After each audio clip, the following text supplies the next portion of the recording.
Hi, this is Kids Club. We're going to be doing some textures.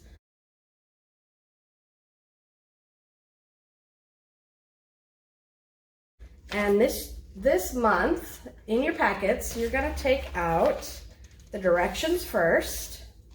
And then for this craft, you need a white piece of paper like this. It's folded in half in there, so take that out. A sheet that's got some ice cream pictures on it.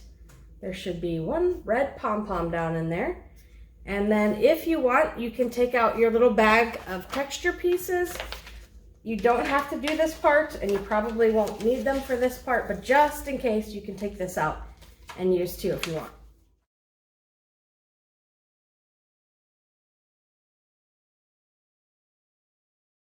So the first thing we're going to do is we're going to learn a little bit about texture. So there is visual or implied texture, and that's what we use a lot when we're talking about art. So like this picture here, this is visual or implied. It's not real. If I touch it, I can't actually feel those textures. It's just an illusion. And artists use that a lot of times to make you think that there's texture in a picture. It gives it depth, and there's lots of different ways that they can do that. So we're going to kind of do a project where we're going to fake some implied texture by rubbing actual textures.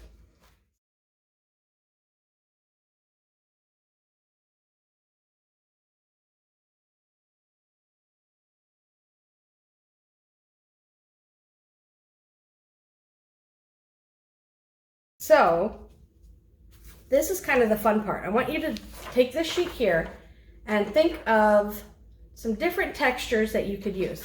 So you might have to look around your house or outside. There's a lot of textures outside. If you use bark from a tree, a piece of wood, or the concrete in your driveway or the sidewalk, those are a lot of different textures. You can get some textures from different kinds of cloths. This was one that I did that had some lace in it, and I got different textures from that. And you can do different textures. Maybe if your couch has some lines in it or something, you could use different things like that, or a tile floor. Those work great too.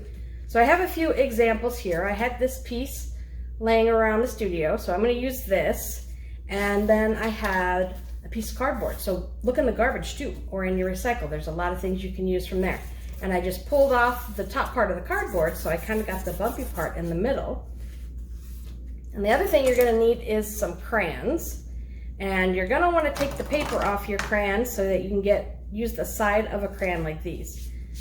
Think of 5 different colors, so you can have 4 different colors of ice cream and then one for your cone down here.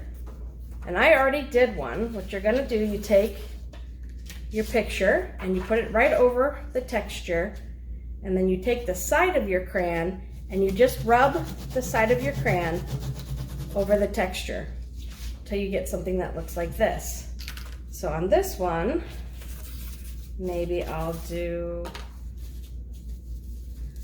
a strawberry color.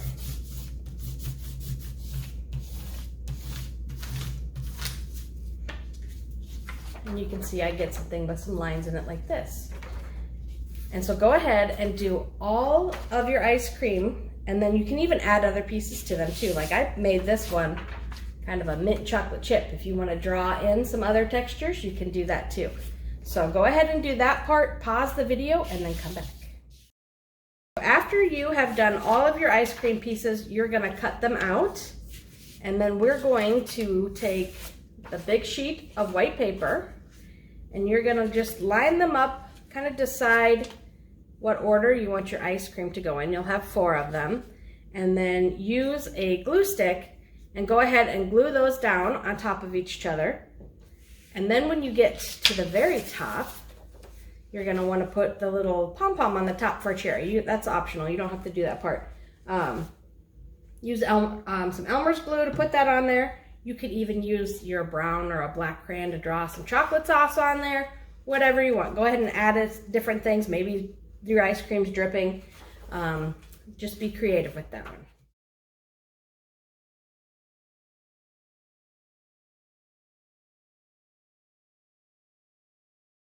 Okay, for our second project, we're going to do some little creatures that look like this, and they are actually called alebrijes, and they're a Mexican kind of folk art, and they're usually a way that they brightly paint sculptures. They can be animals, sometimes they're people, but they're usually very fantastical type of creatures. And these are great for learning some texture because the way they paint them with these really bright colors usually makes it look like there's a textured pattern on them. So we get kind of an implied texture even though it's not really there. You can kind of see on this armadillo that it almost looks like you can see some of his different shield plates there and the different textures that they have on that.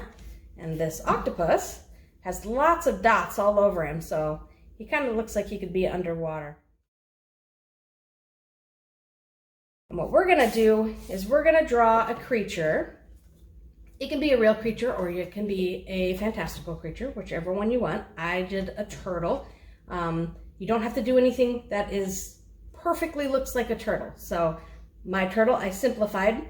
He's just got a head, some little feet, and a shell.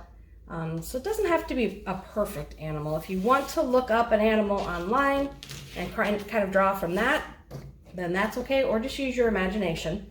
So you need your white piece of paper. It's a thicker piece of white paper in there, and then your Zentangle examples.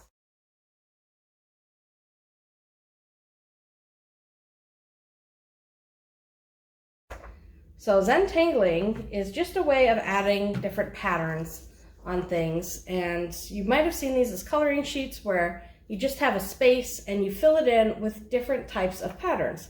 And this page shows you some different ones that you can use and how to kind of do them from the beginning to the end. And I did some different Zentangle inside my turtle.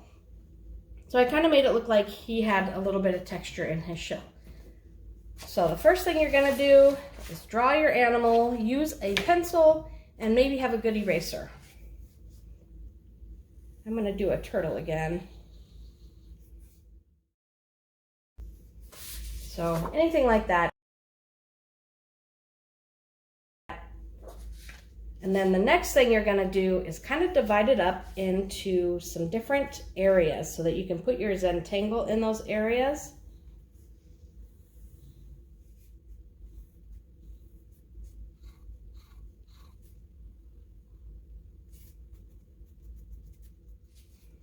So something like that. And then go ahead and pick some different patterns off of here or come up with your own. Or if you look online, there's all kinds of different patterns that you can use. And go ahead and just kind of fill in some of those spots. And go ahead and do that part all in pencil first. So that way, if you make a mistake or you don't like it, you can erase. And so do that and then pause the video and then come back.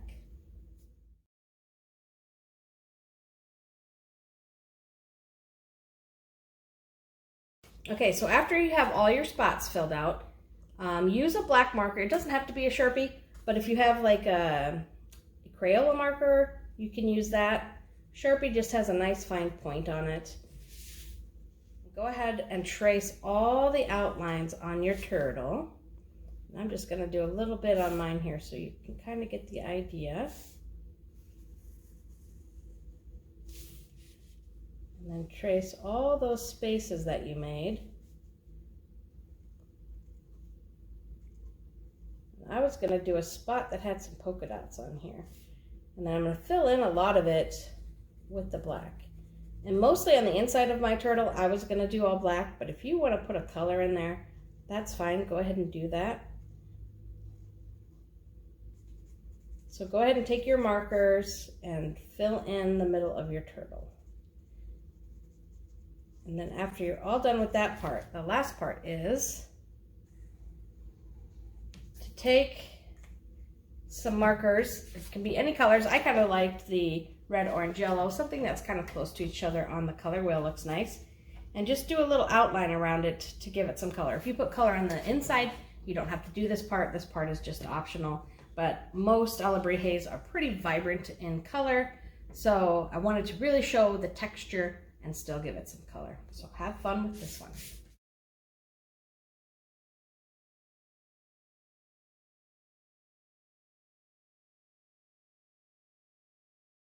Okay, our last project is going to be a texture project. It's going to turn out like this, or this, whichever way you want. So in this one, we're going to learn about actual texture. So that is texture that is real, that you can feel. So it's just a physical texture. You run your hands over it, it's bumpy or it's smooth, maybe it's rough, different textures that way.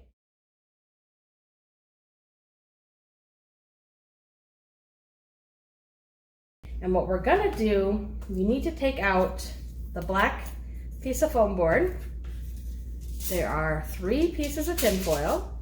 Then there's a bag in there that you need to take out that's got all kinds of texture pieces in it. You have 3 boards like this. And then from home, you're gonna need some tape, scissors, glue stick, and some markers. Sharpies do work best for this part because they don't come off later. So what we're gonna do, this one, you can use the textures I gave you that are in the bag, but this is a fun project to go and find a lot of your own. So I gave you quite a few different ones, but going outside and searching for textures is kind of fun. You can see in here, I have found a leaf that I put in here. Actually, I think there's a leaf in each one of these. You can find some bark or maybe a flower, different kinds of textures you can find from outside.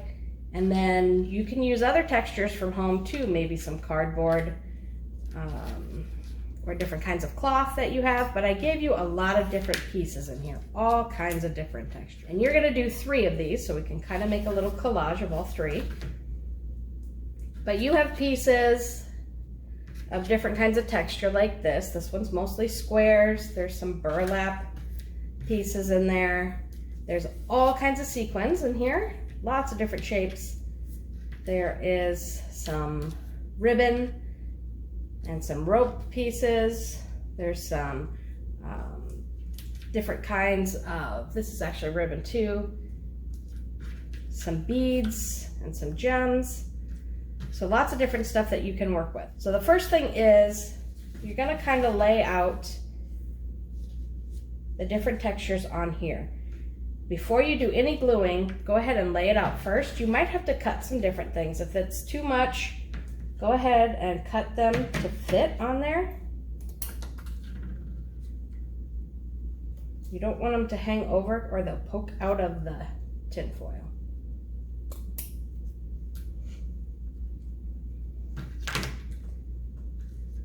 So go ahead and lay out. You can do one at a time if you want. I'm gonna just show you one. You can do them all with the same as well if you want, but go ahead and pause the video and do this part. All right, for the next part, so after you kind of have it laid out, you're gonna carefully pull some of those pieces to the side because we're gonna put some glue down on the cardboard and start sticking those down just so that they stay in place while we wrap our tin foil around them.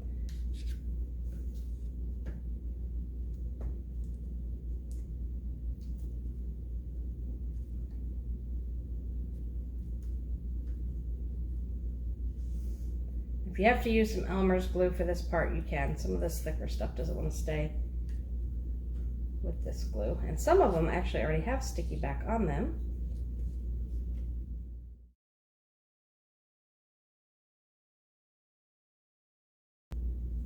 Okay, so once you have those on, you're gonna take, I gave you lots of pieces because you're gonna do 3 different ones. You're gonna take your tin foil, and there's kind of 2 sides. There's a really shiny side, and then the side that's a little bit more dull. You want the shiny side to face up, and you're gonna put it right over the top, kind of right in the middle. And you're gonna use your fingers and just push it down around all those textures. You just wanna make sure there's enough there, and then just kind of fold it around the sides. And then you're gonna slide it off and pick it up. Try not to dump it over, and we're just gonna wrap the tin foil all the way around.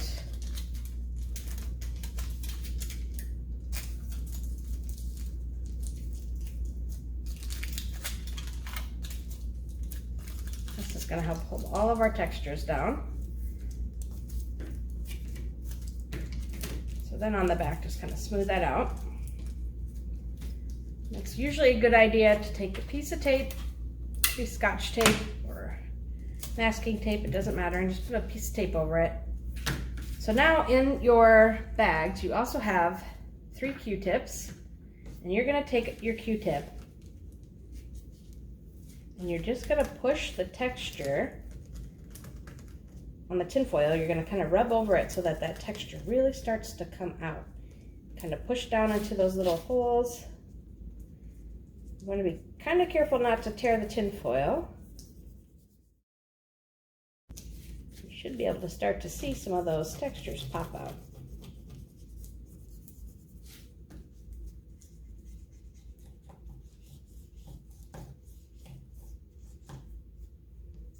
Okay.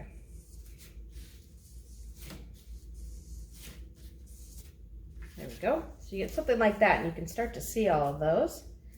And the next thing is to take your marker, and I like to just pick one color for each square. And then you're just going to color over all the tinfoil. And you actually want to get down in all of the little valleys on this so that we're really covering most of that tinfoil. So go ahead and do this part for all 3 of your squares.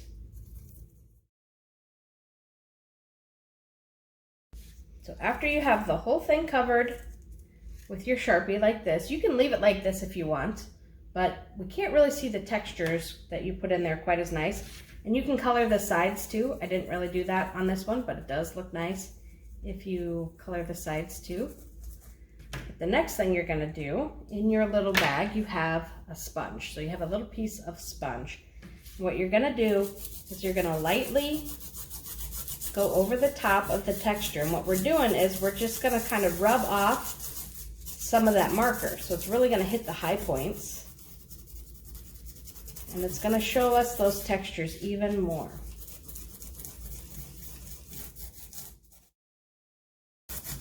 And this part does make a little bit of a mess, so make sure you get it scooped in the garbage when you're done. But now you can see that the marker kind of rubbed off on where the high points were, and the tinfoil shows through just a little bit. So it gives us this nice embossed look. So the last thing you're gonna do is, if you want to do this part, this is optional, but your piece of foam board here, what I did, you can use some Elmer's glue on there, or hot glue if you have a hot glue, get some adult supervision, and you could tape them too. Is lay them out on here. You could put them, I did this one kind of as diamonds, but you could certainly put them as just squares across here. You can lay them out in whatever colors you want, or you can go like that. You can cut this foam board down, or if you have magnets at home, you can do a magnet on the back, and then you have 3 magnets for your fridge. So those are some different options there. And this is a great example of actual texture. So that's Kids Club for this month. Have fun crafting.